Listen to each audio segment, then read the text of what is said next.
think I should start by saying that I'm not going to use the next 5 to 10 minutes to talk to you about the IPA paper in super quick time. First of all, it wouldn't do it any justice, and also I wouldn't get to plug the IPA book, which you can all buy. Or you can, of course, read the full paper on the APA website. Instead, I thought that this time would be better spent talking to you about the biggest learnings that I've had from working on this campaign. I hope that it will give you some food for thought if or when you start planning your next campaign with fame in mind. Christmas has always been a big opportunity for Sainsbury's. Historically, we had done lots of advertising which did the job it was expected to do, but never talked about in the same way as M&S or John Lewis. In 2012, we embarked on a unique project about understanding Britain at Christmas. The footage this project generated was subsequently turned into one of the most talked about Christmas campaigns in 2013 in Christmas in a Day. Christmas is also a unique time of year for all of us in the advertising industry. It's the one time of year that the general public actually look forward to the ads coming on the TV. In fact, they actively make an effort to look out for them. Sadly, this isn't the case all year round. Such as the public's interest in ads at Christmas, this time of year is now started to be referred to as the UK Super Bowl. If there ever was a time of the year to do something famous in advertising, this was it. So we set ourselves the goal to win the Christmas advertising battle. But this wasn't just a vanity exercise. I'm sure that most of you have read Les Binet and Peter Field's The Long and Short of It. In case you haven't, their evidence shows that fame quadruples efficiency. So we knew that if we could pull this hard task off, at Christmas, we would reap the rewards. Their evidence also shows that creativity is the single biggest driver of fame. Those campaigns that were creatively awarded were almost twice as effective as those that weren't. So winning Christmas sounds easy to say, but not so easy to do. Here's a refresher of our launch ad. Deck the halls with buffs of holly, fa la la la la la la la la. Is the season to be jolly, fa la la la la la la la la.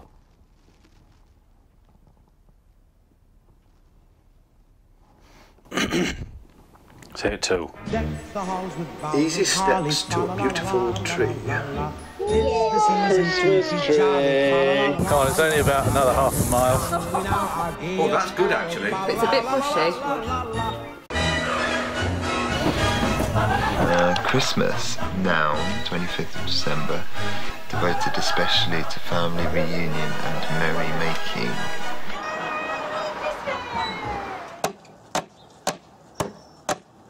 Luke, what you made? A cake. And who's it for? Santa. Is it good? Yeah. Has it got anything for the reindeers? Carrots and some water. Why has he got 6? Because there's 6 reindeers. I thought there was 8 reindeers. One of them is missing. Stop, let's take it to the chimney. All right. How are they going to deliver the presents to everybody else? What time is he going to be here? We don't know. Nobody knows. Mommy and Daddy are going to go to bed. Relax. Is that all we're doing? It's Christmas. Whoa! Oh my gosh!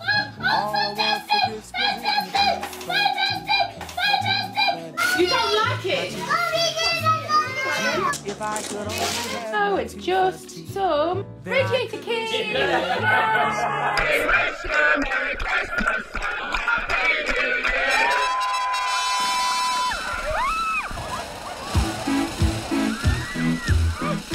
Christmas lunch is not a difficult meal to prepare, but it does require perfect timing.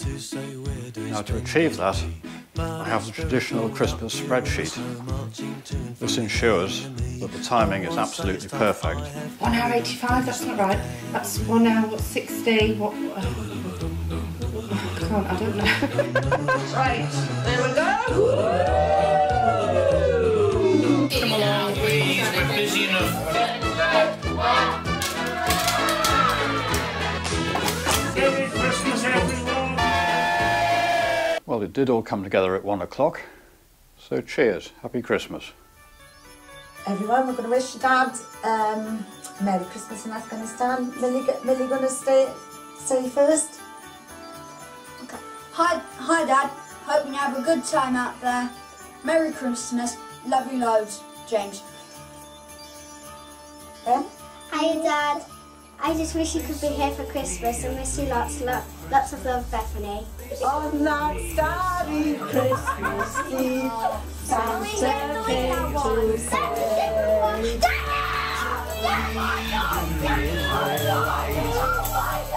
believed in Father Christmas. I looked to the sky with excited eyes. Then I woke with a yawn in the first light of dawn, and I saw him and through his disguise. So, what have I learnt from working on this? Well, I think, in a way, the real prize of upping the stakes for Christmas 2013 campaign was not all of the attention that it garnered or the impressive ROI. It was the longer-term understanding of what it really took to win Christmas. These are my top 5 learnings and things that I took from it, and hopefully stuff that will be able to help you in some of the questions that you could ask if you're embarking on planning to make a famous campaign. Because famous campaigns don't just happen. There's a lot of blood, sweat and tears that goes into making it all look really effortless. I'll go through each one of these in turn. I think the biggest one is about being famous for something. When thinking about making a famous campaign, it's important that you're really clear about what you want to be famous for. Fame without a point of view is just a pointless objective. It's worth bearing in mind that famous campaigns are usually surprising in some way. That is why people share them. Our way into fame was to demonstrate that we understood Christmas better than anyone else. At Christmas, most retailers had traditionally focused on the glitz, glitter and glamour of the season, but we knew that at this time of year, what really mattered to people was the simple pleasures of the season: eating, drinking and being together. We believed that content offered us the opportunity to demonstrate that we understood Christmas better than anyone else. Christmas in a Day was a sensitive national portrait of Britain at Christmas. We partnered up with Oscar-winning director Kevin MacDonald as someone with the expertise to capture the raw authenticity of the season. We asked him to record how Britain really celebrates Christmas using real footage filmed and submitted by the public, as he had in Life in a Day and Britain in a Day. Kevin used YouTube to invite people to film their Christmas and share it with him. The footage was used to make a long-form film that was 42 minutes long, and this formed the backbone of the campaign.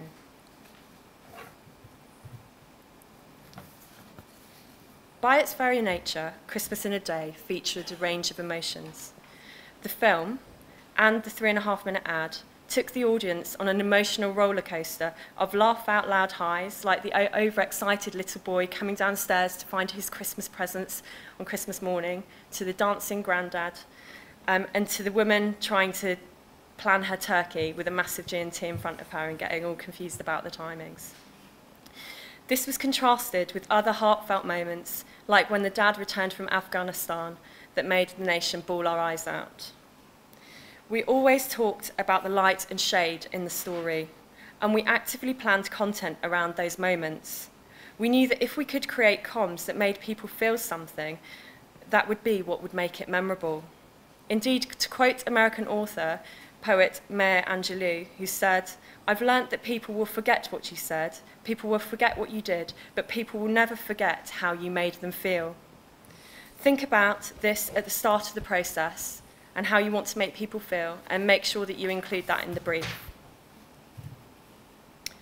In total, Christmas in a Day was 15 months in the making. This was the furthest out that we have ever planned a Christmas campaign. We were making 2013's campaign when 2012 was on air. Crucial to doing the idea justice was partnering with an Oscar-winning director, Kevin MacDonald. I'm sure that you've heard of what I'm about to say trotted out loads of times, but key to making great work is great clients. I think to this day that still one of the most remarkable things about Christmas in a Day was that Kevin had full creative control over the 42-minute film. The risk sounds huge, to hand over creative control, but we had a strong idea and we knew that the end result would be like, because he'd already produced Life in a Day and Britain in a Day. Without handing over editorial control for the film, we would not have been able to work with such a renowned director. This was an entertainment idea from which advertising would flow. The 15-month lead time gave us not enough time not only to be in the edit suite to go over 20,000 hours of footage, but it also helped that we were able to plug in social media from the very beginning.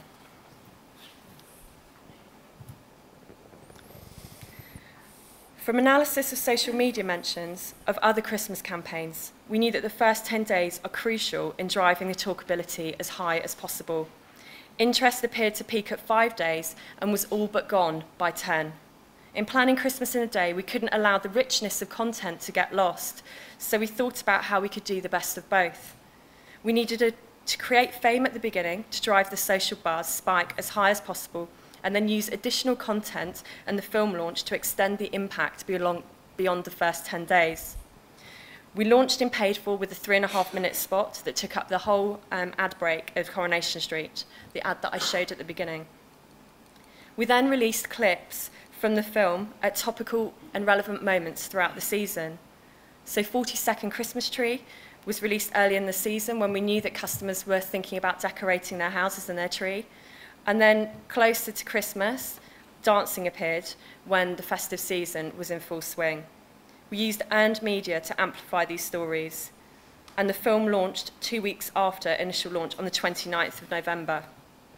The good thing about this launching 2 weeks later was it was new news to go to the media with and different stories to tell.